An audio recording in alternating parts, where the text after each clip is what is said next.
बिस्मिल्लाहिर्रहमानिर्रहीम। Welcome to my YouTube channel.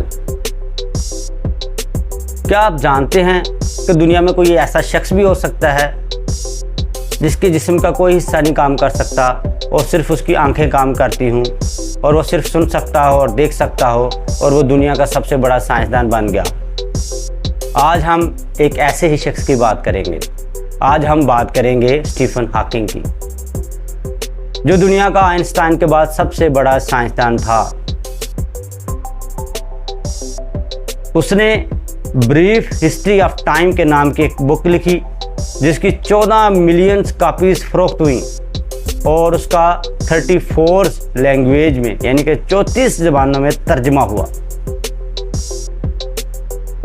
ये बहुत बड़ा साइंसदान बन गया, ये बहुत बड़ा मैथमेटिशियन था।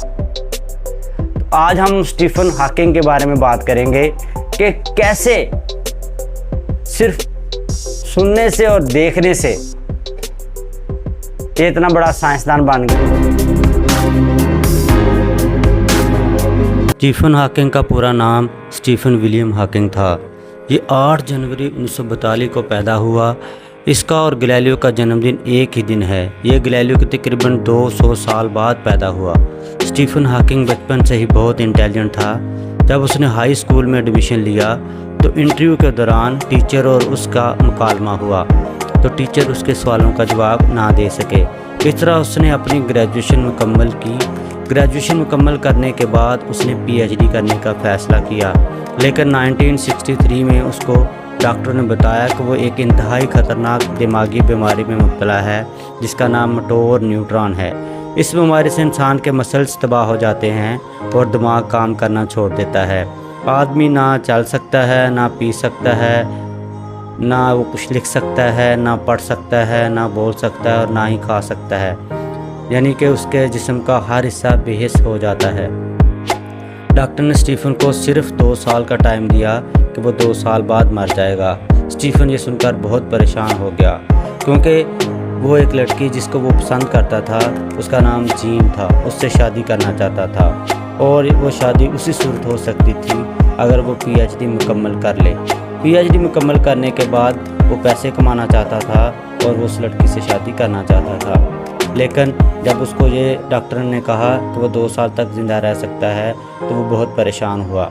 लेकिन उसने कहा कि वो 2 साल से पहले ही पीएचडी मुकम्मल कर लेगा। उसने बहुत मेहनत की कि उसकी पीएचडी जल्दी मुकम्मल हो जाए, तो उसने 2 साल के अंदर अपने पीएचडी का थीसिस जमा करवा दिया।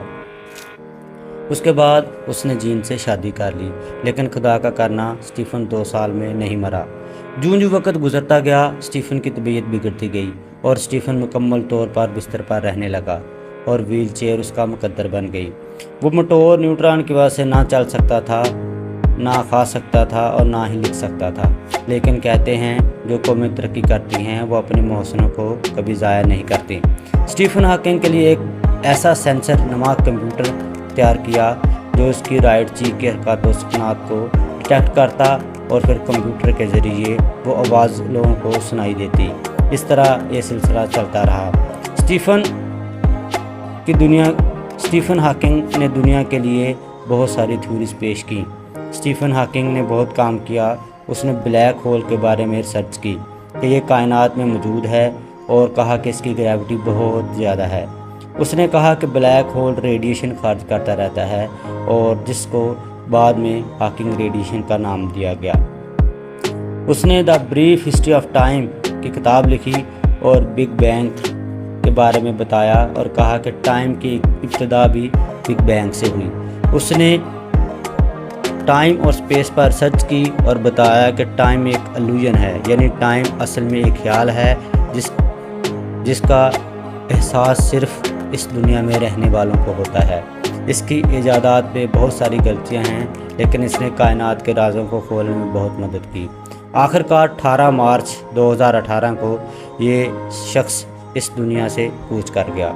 स्टीफन हॉकिंग जैसे लोग दुनिया में बहुत कम पैदा होते हैं। स्टीफन हॉकिंग ने आइंस्टाइन के काम को आगे बढ़ाया और ब्लैक होल का तस्वर दिया और इसकी वफ़ात के कुछ देर बाद ही साइंसदानों ने ब्लैक होल की तस्वीर ले ली और कायनात के राज़ों को जानने के लिए साइंसदान स्टीफन हॉकिंग जैसे لوگوں کی تھیوریز کا استعمال کرتے ہیں۔